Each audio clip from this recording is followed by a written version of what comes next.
Ayyub huwa minal anbiya'i alladzina dzakara al-Qur'anu nubuwatahum.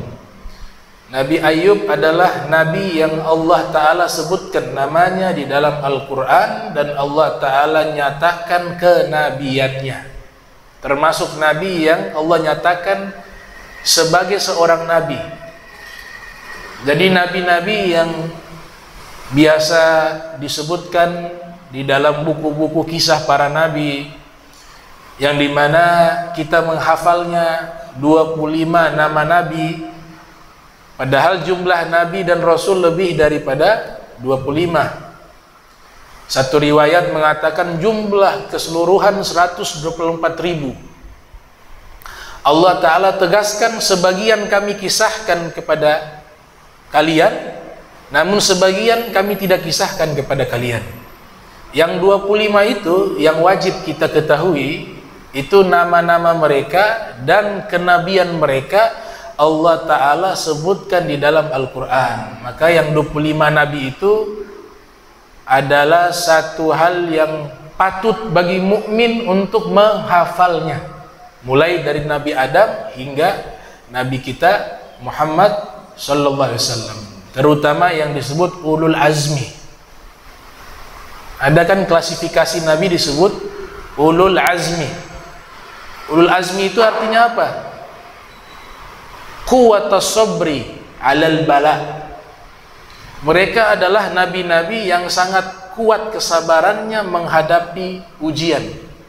Disebut ulul azmi. Yang paling tertinggi nomor 1 Nabi Muhammad. Nabi Muhammad sallallahu alaihi wasallam, beliau menghadapi ujian bukan secara eksternal saja, tapi internal. Di dalam keluarga juga banyak yang musuhi beliau. Di luar banyak yang musuhin beliau. Tapi yang luar biasanya Rasul sallallahu alaihi wasallam, beliau hadapi itu dengan sabar. Tidak ada yang beliau balas kejahatannya. Buktinya apa? Ketika Fathul Makkah semuanya dimaafkan. Padahal pada waktu itu Nabi mampu untuk membalasnya. Hanya ada beberapa orang yang memang diberikan hukuman karena melakukan satu praktek kriminal dan kejahatan di luar batas. Nabi perintahkan Sayyidina Ali mencari orang itu dan dibunuh. Tapi selebihnya Nabi maafkan. Nabi nyatakan satu pernyataan, man dakhala al-masjidal haram fahuwa amin. Siapa yang masuk ke Masjidil Haram dia aman, kata Nabi. Ini Nabi sedang berbicara kepada siapa? Kepada orang-orang yang mengusir Nabi, kepada orang-orang yang memusuhi Nabi Muhammad sallallahu alaihi wasallam. Nabi katakan demikian, man dakhala al-masjidal haram fahuwa amin wa man dakhala dara Abi Sufyan fahuwa amin. Siapa yang masuk ke rumahnya Abi Sufyan dia aman, kata Nabi sallallahu alaihi wasallam. Ada seorang mengatakan dari barisan saf pasukan Nabi Muhammad, hadzal yaum yaumul malhamah. Kaum muslimin datang dengan pasukan yang besar jumlahnya. Orang-orang musyrik Quraisy tidak berdaya lagi menghadapi orang-orang Islam. Maka salah satu dari pasukan yang ada di barisan Nabi Muhammad, dia mengatakan hadzal yaum yaumul malhamah. Hari ini adalah hari peperangan. Hari ini adalah hari balasan. Ternyata ucapannya dia didengar oleh Nabi. Nabi tidak setuju dengan ucapan itu. Nabi mengatakan hadzal yaum yaumul marhamah. Tidak. Hari ini adalah hari kasih sayang, kata Nabi Muhammad sallallahu alaihi wasallam. Hari kasih sayang. Dan itu Nabi buktikan. Oleh sebab itu, musuh-musuhnya Nabi yang mereka mengenal Nabi dari kecil hingga Nabi dewasa, tidak ada satupun dari musuh-musuhnya Nabi mendapati kekurangan dari perilakunya Nabi.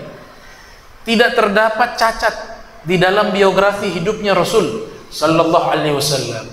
Bahkan musuh bebuyutan Nabi Abu Jahal itu memuji Nabi. Abu Jahal yang Nabi katakan Fir'aun ummati, Fir'aun di umatku adalah Abu Jahal. Nah, Fir'aun di umat Islam lebih jahat dari Fir'aunnya Nabi Musa. Fir'aunnya Nabi Musa detik-detik menjelang wafatnya itu bertobat. Allah abadikan bagaimana Fir'aun Nabi Musa bertobat. Ia nyatakan, amantu bi Rabbi Musa.